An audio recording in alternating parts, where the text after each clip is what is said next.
Hi friends, ഇന്ന് നമ്മൾ ഉണ്ടാക്കാൻ പോകുന്നത് ഷാഹി ടുക്ഡ. അതിന് നമുക്ക് മെയിനായിട്ടും വേണ്ടതാണ് ബ്രെഡ് ഒന്ന് ഇതുപോലെ ഈ ഷേപ്പിലൊന്ന് കട്ട് ചെയ്ത് ഫ്രൈ ചെയ്ത് നമുക്ക് മാറ്റി വയ്ക്കാം. അത് കഴിഞ്ഞിട്ട് പാല് നമ്മൾ ഒരു പാത്രത്തിൽ നല്ല രീതിയിലൊന്ന് ചൂടാക്കി എടുത്തതിന് ശേഷം ആവശ്യത്തിന് മധുരം ആഡ് ചെയ്തൊക്കെ നമ്മുടെ ആവശ്യത്തിനനുസരിച്ച്. അത് കഴിഞ്ഞിട്ട് ഞാനിവിടെ എടുത്തിരിക്കുന്നത് ഒരു കസ്റ്റാർഡ് പൗഡറാണ്. നിങ്ങൾക്ക് ഏത് കസ്റ്റാർഡ് പൗഡർ വേണമെങ്കിലും എടുക്കാം.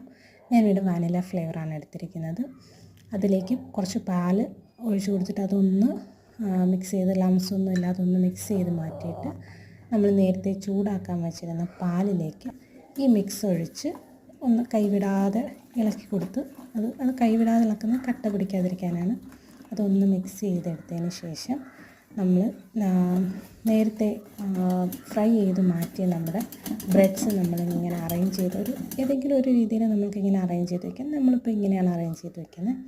ആ അറേഞ്ച് ചെയ്ത് വെച്ചിരിക്കുന്ന ബ്രെഡിൻ്റെ മുകളിലേക്ക് നമ്മൾ നേരത്തെ തയ്യാറാക്കി കസ്റ്റാർഡിൻ്റെ മിക്സ് ഒഴിച്ച് നല്ലപോലെ ആ ബ്രെഡൊക്കെ ഒന്ന് മുങ്ങുന്ന കണക്കൊന്ന് ഒഴിച്ചു കൊടുക്കണം.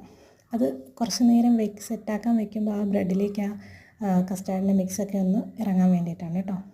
അത് കഴിഞ്ഞിട്ട് നമുക്ക് ഇഷ്ടമുള്ള നട്ട്സൊക്കെ ആഡ് ചെയ്ത് ഡെക്കറേറ്റ് ചെയ്തെടുത്തിട്ട് ഫ്രിഡ്ജിൽ വെച്ചെടുക്കാം.